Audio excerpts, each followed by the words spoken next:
Marc, il veut vendre ses parts. Contenant Expert est fier de présenter mon détour en construction. La décision de Marc de quitter la compagnie a été un pas pire choc pour Pierre-Luc puis moi. On était à environ un mois du début des travaux, puis on perdait notre pilier, le seul associé qui avait de l'expérience en construction. Pour Pierre-Luc puis moi, la pression venait de monter de 3-4 coches.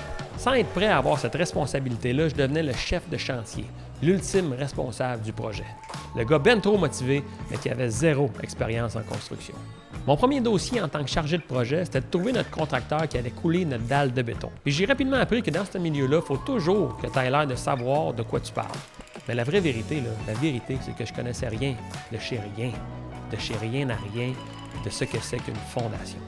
Je me sentais comme si je débarquais à Mexico City avec un gros poste de cadre d'une grosse compagnie, puis que j'avais des employés à gérer, mais que je parlais pas un mot d'espagnol. Fait que quand j'appelais puis on me parlait de solage, de coffrage puis de forme, je répondais « Hola, qué bueno ».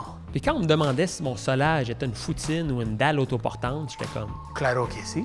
Et si on me demandait si j'avais besoin d'une pompe avec mon Redemix, je répondais sans hésiter « Mi nombre es Daniel ». J'étais complètement perdu. Mais c'est là que mes amis Ben et Annie-Ève, qui sont propriétaires de la quincaillerie La Rochelle, m'ont fait une super belle passe sur sa palette. C'est Annie-Ève qui m'a dit d'appeler Stéphane. Lui, il allait sûrement pouvoir m'aider parce que lui, il connaissait vraiment son affaire en termes de solage. Steph, c'est un ancien soldat de l'armée canadienne, un gars intense en tabarnak, mais absolument adorable, qui s'est retrouvé dans la construction après son service militaire. Bien content de t'avoir ici, Steph. Ça me fait plaisir, mon ami. Puis j'aime, à l'écran, tu passes bien, t'as l'air de Hulk Hogan dans le temps, dans ces deux années. C'était la meilleure chose qui pouvait pas m'arriver. Steph a pris en charge le dossier de la fondation, puis on est devenus des bons chums. On était au mois d'avril, il restait bien de la neige, puis là, Steph me dit « On coule dans 10 jours ». Là, je suis comme « Mais comment tu veux qu'on coule dans 10 jours? Il faut attendre que la neige fonde. » Là, tu vas faire venir le loader. OK, c'est quoi un loader? Finalement, j'ai appris que ça s'appelait un loader. Et c'est comme ça que le chapitre de la fondation a commencé. On a donné les premiers coups de pelle, et on a fait venir des voyages de sable de compaction. L'idée, c'était de loader le sol de sable de compaction et de compacter pour se faire un beau pack. Une fois qu'on avait une surface adéquate, on a fait notre coffrage. Tout ça en double parce qu'oubliez pas, on construit 2 chalets. Une fois les formes faites, on a fait venir du béton, puis on a coulé.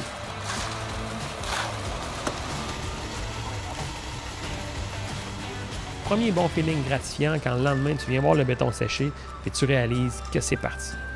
Mais le chapitre était loin d'être fini. Ici, là? Ensuite de ça, sur la semaine autoportante, on vient installer notre solage. On a opté pour du Fox Block. On s'est donc créé une deuxième forme, celle-là en Fox Block. L'avantage de ce produit-là, c'est que c'est déjà isolé avec du styrofoam de chaque côté. C'est un produit relativement facile et simple à installer. Vous faites tout ça à la main? C'est long. Une fois notre solage en place, on a fait revenir le Redemix, cette fois-là avec une pompe. Un Redemix, c'est le camion avec le réservoir de béton qui tourne, puis la pompe, c'est carrément une pompe qui vient pomper le béton du camion pour pouvoir couler dans des endroits plus étroits. Donc le lendemain, une fois le béton séché, on avait notre solage. Là, on approche de la fin, mais il reste encore des étapes importantes. Il faut ramener des voyages de terre dans le carré pour remonter le sol. Une fois notre niveau relevé, il faut travailler l'extérieur de la fondation, installation du frein français, membrane protectrice, isolant pour protéger la fondation du gel. Après tout ça, on remblait une dernière fois et voilà, nos 2 fondations étaient prêtes.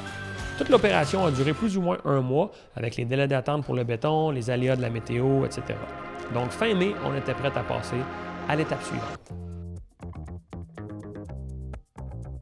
Pour tous vos besoins d'entreposage, bureau mobile ou modification sur mesure, visitez conteneurexpert.com.